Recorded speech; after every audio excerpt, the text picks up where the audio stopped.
Good morning. I'm so glad you're with us. My name is Mary Winters, and I'm the host of Visionary Aging and a gerontologist and the owner of About Senior Solutions. And we do the show for you every Friday at, try to get really close to 8 o'clock in the morning, but we do this every Friday so that you have some fabulous resources to empower you to build your knowledge, to live your best life ever.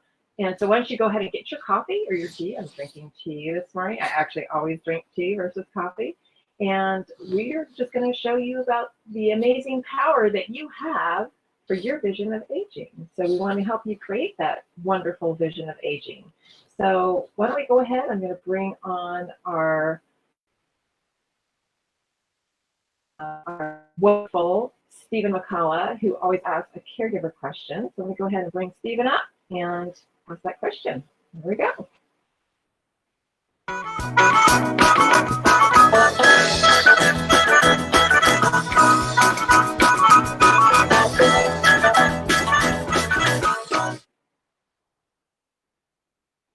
Hey, oh, he didn't quite get there. He's coming. He's coming. I hear it. Oh, here he is. Good there morning. We go. Good morning. How are you?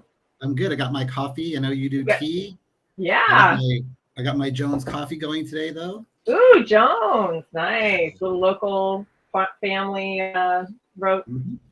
What do they call a roast? Roastery? Roast? I'm not sure. For coffee, what do they call that? Roastillery? I don't know. I'm not sure. We'll have to go ask them. So yeah. So tell me, what kind of question did you get today? I have a very interesting question today, and something I've been thinking about as well. So the question comes from a viewer. Their dad lives alone and is adamant that he wants a pet, a dog, and his kids do not think he's capable of caring for a dog. And how do they handle that situation?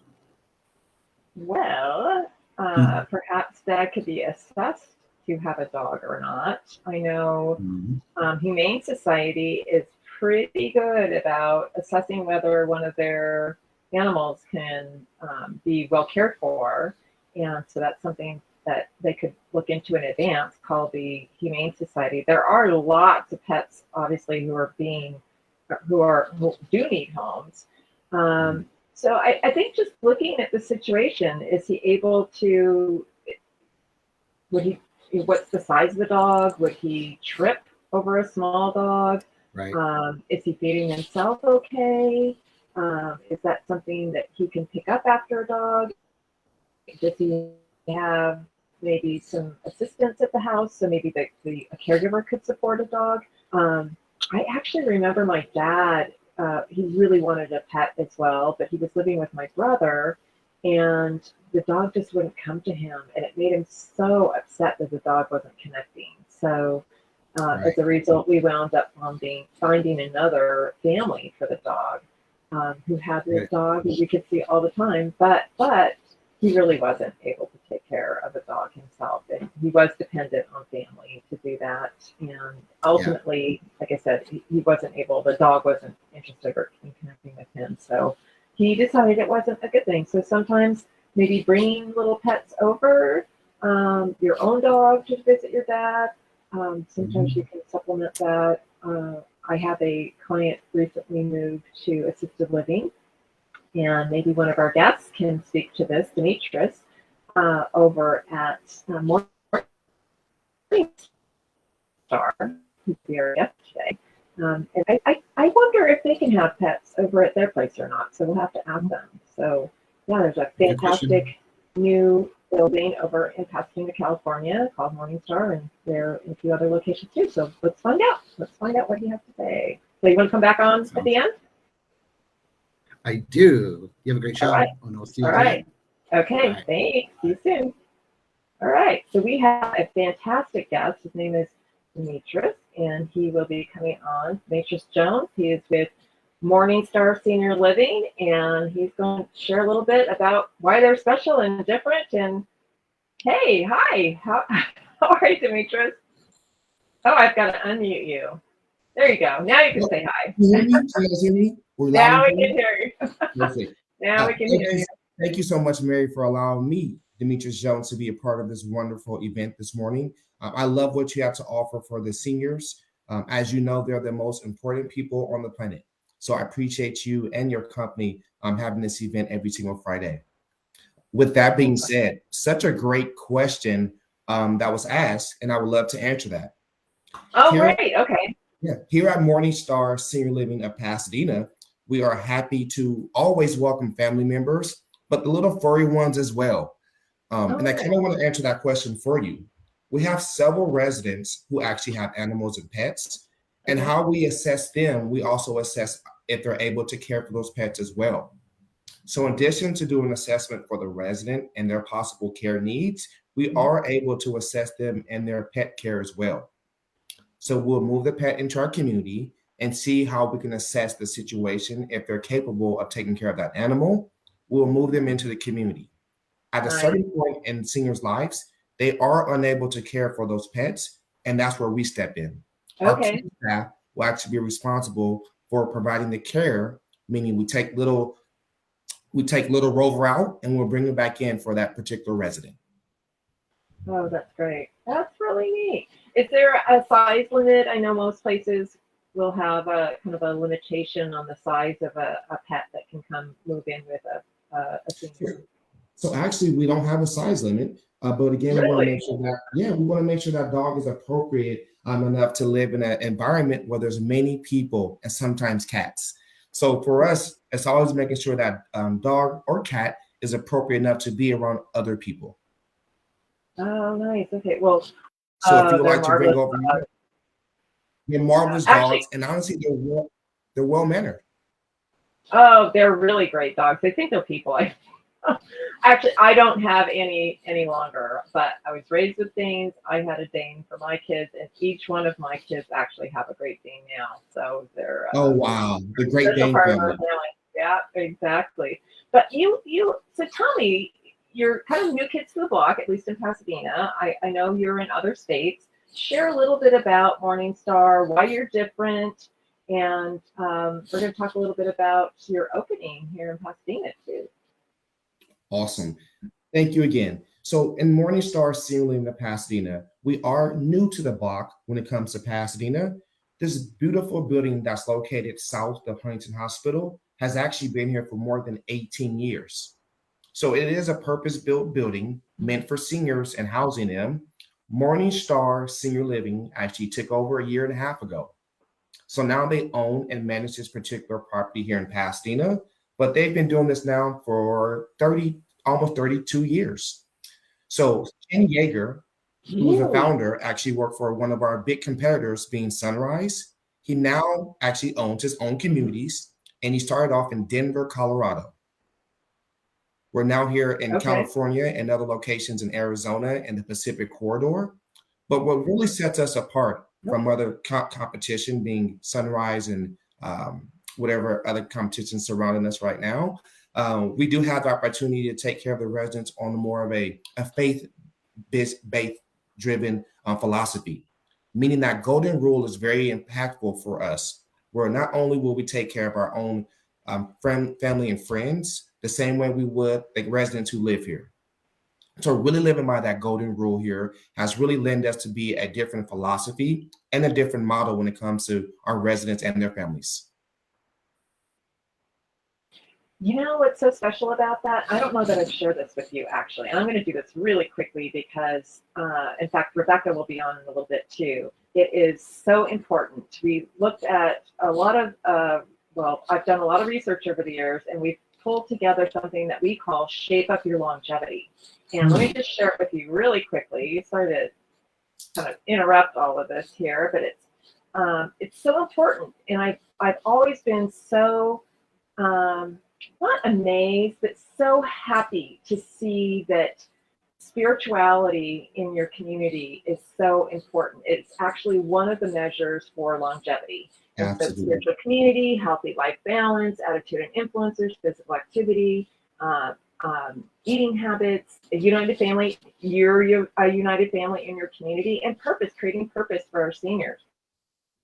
So I applaud you for making that a really big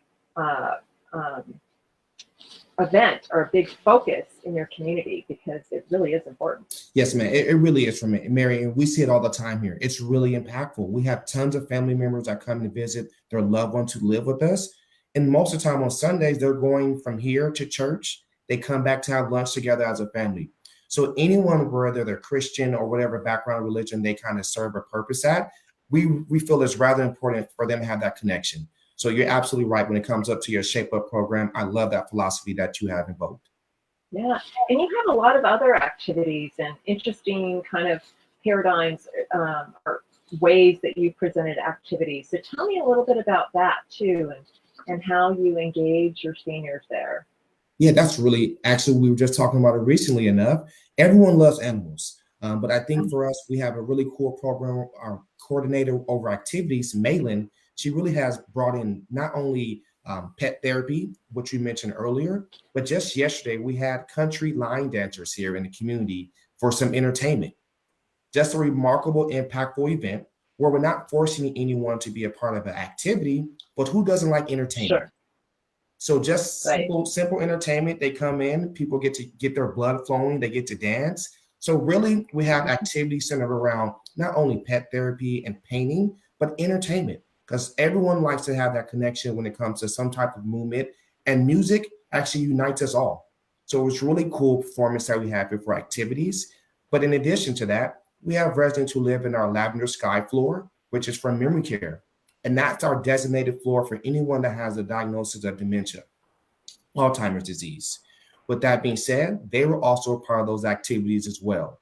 And when we're talking about a spiritual connection and activities centered around the individuals who live here, that's where we saw the most important people in our community really highlight and become who they were a long time ago. So really those activities that we have on an everyday basis merge not only from physical activities, but sometimes it's pet therapy as well. Oh, that's fantastic. Yeah, so also you have a grand opening taking place, and I think I'm going to go ahead. I've got a little crawler here to share with everyone. Let's see, make sure that this is the Mary, you know all the good information. You are absolutely correct. We do have our grand opening happening here in the community. We went through a renovation over the last year, and we just completed our renovation last month on the 25th. So as people get to learn about Morningstar here in Pasadena, they actually will come into a brand new renovated building. We're very excited here to offer not only memory care, but we offer independent and assisted. So residents are able to move in just as active as they are independently and age in place. So really, we're honored to have our re-grand opening on October 13th at 4:30. We would love for you to join us. Please feel free to give me a phone call here in the community. I'll be happy to assist you. Yep. What's your phone number, Dimetris? Our phone number is 626-204-1700. That's 626-204-1700. My name is Dimetris, and I can't wait to see you all here for our re-grand opening October 13th at 4:30. That's going to be fantastic. So thank you for the invite, and absolutely. Come on and let us know. Do you have any 100-year-old residents there? You know what's fascinating about our community? I've worked in this industry now for 10 years. We have 10 centennials who live in our building at this moment, our eldest being 105. So longevity. You're kidding me. No, ma'am. Longevity is an understatement when it comes to our community. Oh my gosh. Well, I think we need to start featuring them on our program, because I prefer to know the 100-year-old centenarians that we're celebrating. And if they want to celebrate with us, we will come out and do something special with them. Honestly, for my centennials who live in the building, if you were to ask them their age, they most likely will tell you in their 30s. But really, when you see them and they're so active and they're so, up bubbling with energy, they honestly live by what's in their heart and not what their age depends. So it's fascinating. It's fascinating. It is so great. Yes. Oh, they can give us all kinds of advice. That would be fantastic. So I think we're coming over to do that. You should. I can't wait to see you. Sounds great. Well, Dimetris Jones with Morningstar Senior Living. We're planning on heading over there for October 13th. So I hope you will too. And Please give the number one more time because you can never do it. Please RSVP with me. My number here in the community is 626-204-1700. My name is Dimetris Jones here at Morning Star Senior Living of Pasadena. Thank you so much, Miss Mary. And what a great event you have here every single Friday. Oh, yeah. Would you like to join us at the very end? You can stay on to the end if you'd like. Absolutely, I will. All right. All right. Well, we'll see you in a little bit. Bye-bye now. Thank you. Let's see. Oh, that's so great. I had no idea that they had so many cemeterians living with them. That is absolutely amazing and speaks to the care too. So let me go ahead and we're going to celebrate a birthday right now.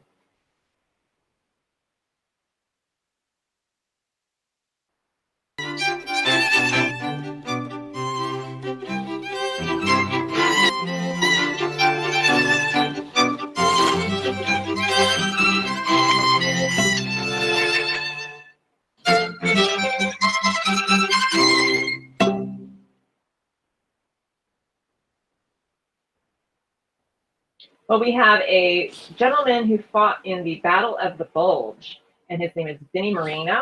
And let's go ahead and just feature him for a minute here. He lives in New York over in the Hudson River, and we had an executive with him today. It was Stephen Newhouse from the Monroe Town Supervisor, and Tony Cardone wishing him his 100th birthday, or giving him a wish for his 100th birthday. And he actually turns 100 on the 20th of September, which is right around the corner. I have a dear friend who passed who also fought in the Battle of the Bulge. I wonder if they actually knew each other, Sydney Harmon. But we wish you a very, very happy birthday. You look fantastic, absolutely amazing. I'm sure you could give us some great advice on aging. And in the meantime, I think we're going to bring on Rebecca Barreau, and we're going to talk a little bit about some activities here. So let's see. We bring in Rebecca.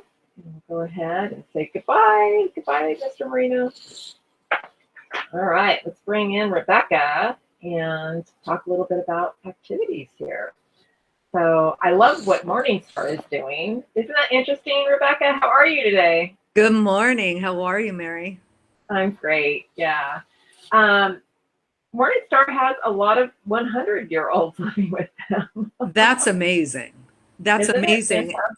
And that gentleman that you just featured, my gosh. I mean, what is he taking? He looks like he's in his So well early spoken, right? 70s.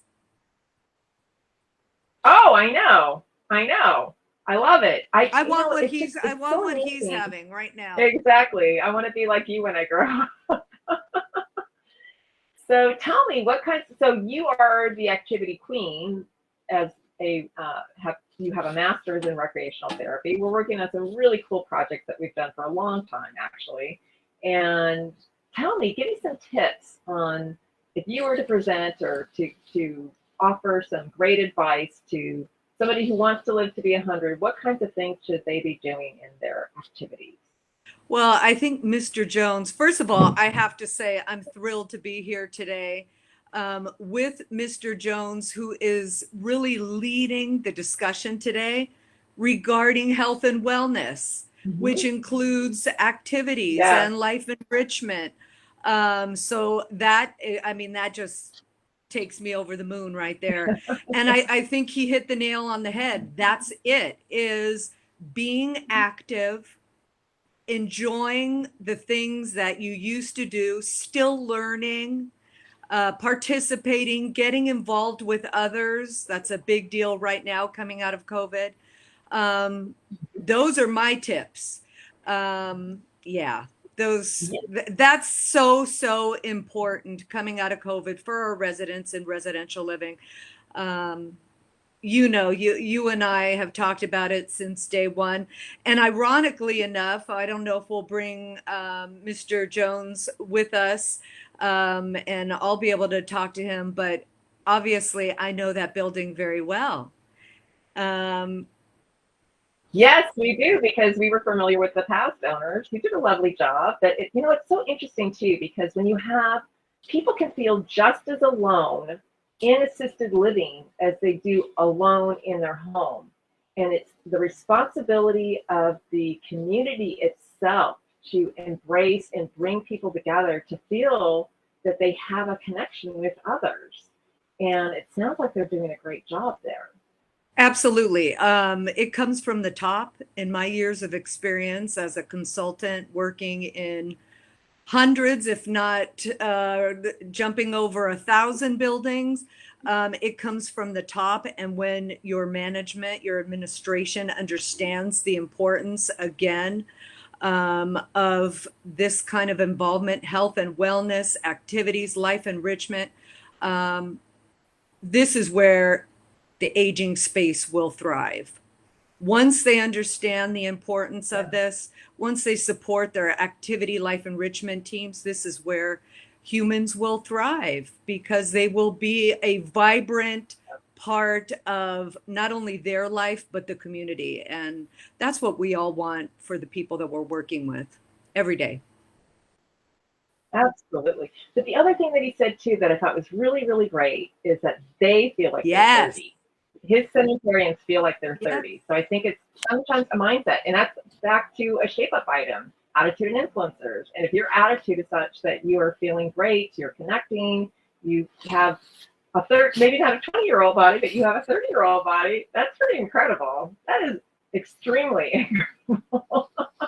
That is, and I'm a big believer of that. Age means nothing. It's how you live and what your lifestyle is, and that's everything that we're talking about here with health and wellness, for sure. Oh, for sure. For sure. I think we're going to bring on Melinda so we can talk a little bit about fitness and food. Yes. And how that kind of relates to aging as well. So let me go ahead and I will jump her in here. And let's see if I can find her little intro. Maybe it went away. Let's see. Oh, there it is. Okay. All right. We'll see you at the end. See you at the end. Okay.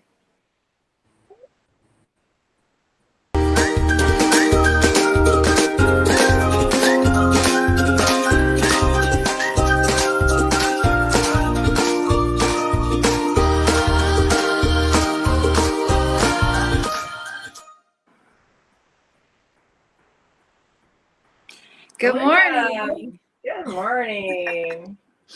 What a great show day. so far. I know, some really good influences and great information, I think. Yeah, definitely. I wanted to add Give us your insight. I wanted to add to the conversation about activity.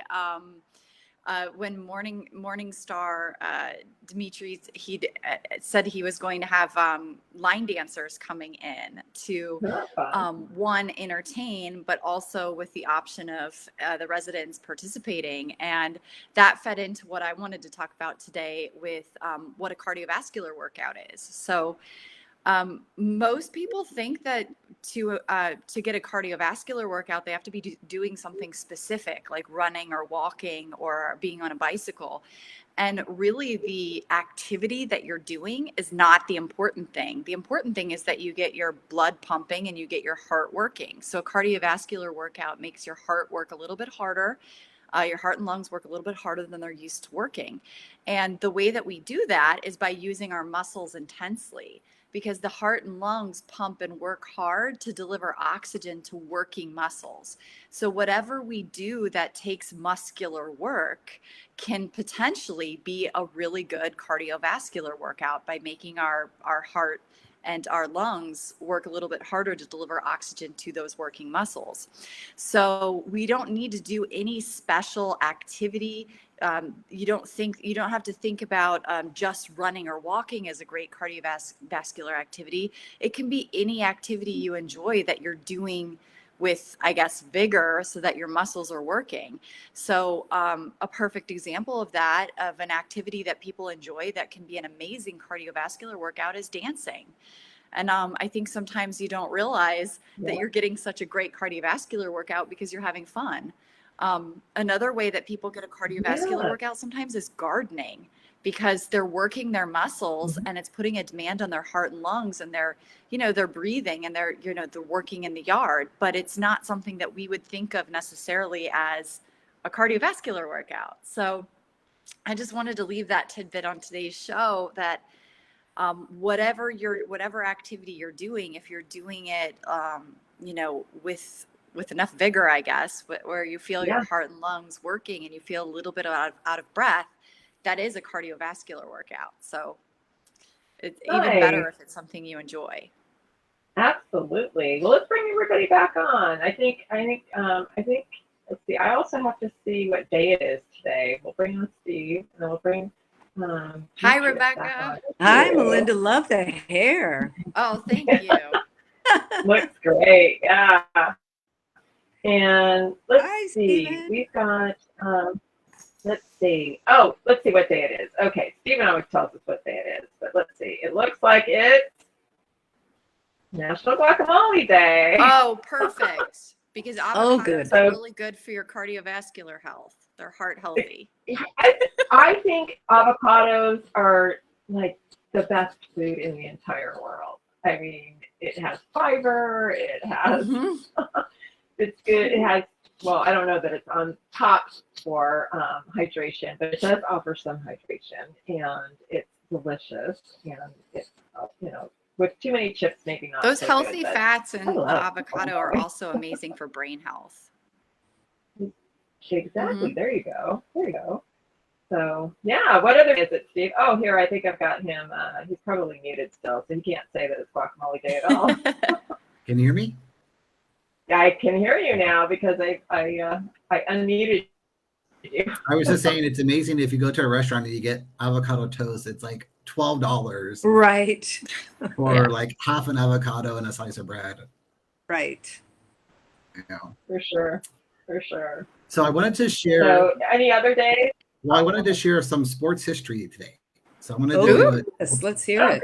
a day in sports history. In 1957, the LA City Council approved the purchase of the site for Chavez Ravine for the Dodgers. So there's a 300-acre site. So Chavez Ravine's birthday is today, basically. Oh, wow. So back in 1957, that's when it was approved. And the rest, as they say, is history. Yeah. That's interesting. Spent a lot of time there as a young kid. I know. Yeah. When the O'Malleys owned it, I mean, actually, a lot of the kids that I went to school with were working as ushers and so forth when it was family, and it was so amazing. It was just such a nostalgic piece of history, and of course, it's gone on to be owned by a different group, but it's our Dodgers, right? Yeah. Very iconic. Yeah. So let's bring I'll go ahead and hide that it's guacamole day, but let's go ahead and bring on Mr. Jones. We'll bring him back and see what other things he has to say at the very end here. Thank you so much for being on, Dimetris. No, thank you all again. I really appreciate it. Hello, ladies and gentlemen. Stephen, just to piggyback on your Dodger story about Chavez Ravine. I'm a huge Dodger fan through and through, but a fun fact, my wife is actually the great-granddaughter of Jackie Robinson. Wow. Oh my God. Wow. It's amazing. Fantastic. Number 42. Exactly. Number 42. I'll piggyback on that real quick. So when I was in the junior chamber, when I first moved to Pasadena, we did an event and we refurbished Jackie Robinson Field off of Fair Oaks. And unfortunately, I had to go to an event after that. I was going to a wedding down in San Diego. Everybody else that stayed and finished that event, they were invited back and they met Jackie Robinson's brother. He went back to that house, and he was also an Olympian. He won a silver medal in the Olympics that he participated in. And so they got to meet him and take pictures with him and pictures with his Olympic medal and stuff. So really cool. Great really Pasadena family. Actually, she and your wife could share this too. It's her great grandmother then? Jackie Robinson was her great grandfather? Was that? Yes, exactly. Yes. So Mrs. Robinson was recently, I think she turned 101. Did she turn 100 or 101? 101. A couple months ago. Yes. So amazing. Yeah. Amazing. And where does she live now? You may. So they actually live in New York What- now. They live in New York Okay, now, so but she's the still- family is actually originally from Pasadena.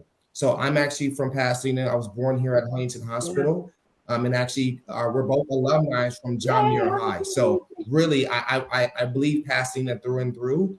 So I'm very fortunate to actually be here at Morningstar Senior Living of Pasadena. So really kind of full circle for me in my career. Yes. I love How that. great. Dimetris, what year Okay. at Muir were you? Class of 04. Oh, Nice. Oh my 80s. gosh. The baby of the group. That's Yeah. great. Well, so we can't get into ageism, right? Even if it's in reverse. Nice. We want to make sure that we're fair to Dimetris. Because Oh no, I love it. I love it. Bring it on. I think Melinda, she was speaking about the vascular activities, so important. And with me not even knowing what her topic would be about, I think it's just fabulous to know that really in the senior population, we really want the best for the seniors, but it can happen naturally. It doesn't have to be something that's over the top or planned out. Simple gardening, simple dancing, just being active. But also, as Rebecca mentioned, being in these senior environments now and coming after COVID, depression and being alone was very impactful to a lot of those residents. So right now, where they can just socialize with one another back and forth, it's a huge advantage when it comes to them, separating themselves from depression. So really just fabulous jobs by you all. And I'm just so grateful to be a part of such a wonderful event. Let me just really quickly, because I think everybody should come to your party. Yeah. I think October 13th at 4:30, right? All Yeah, right. I And believe- there's so we have to call an RSVP to you, right? So what's your number? Yes, please RSVP with me. My phone number is 626-204-1700. My name is Dimetris, and we're at Morningstar Senior Living of Pasadena. Our grand opening will be fabulous. It's a black and white event. So you're gonna love it. It's glitz and glams. Oh, wow. I think we need to go, guys. All Bring the right. show. All right. Well, thank you so much. You all have a great weekend, and everybody out there have a fantastic weekend. And we'll see you at that opening. Thank you so much. Bye-bye. Yes. Have a All great right, weekend. Thank you. You too. All right. Here we go. See you next week.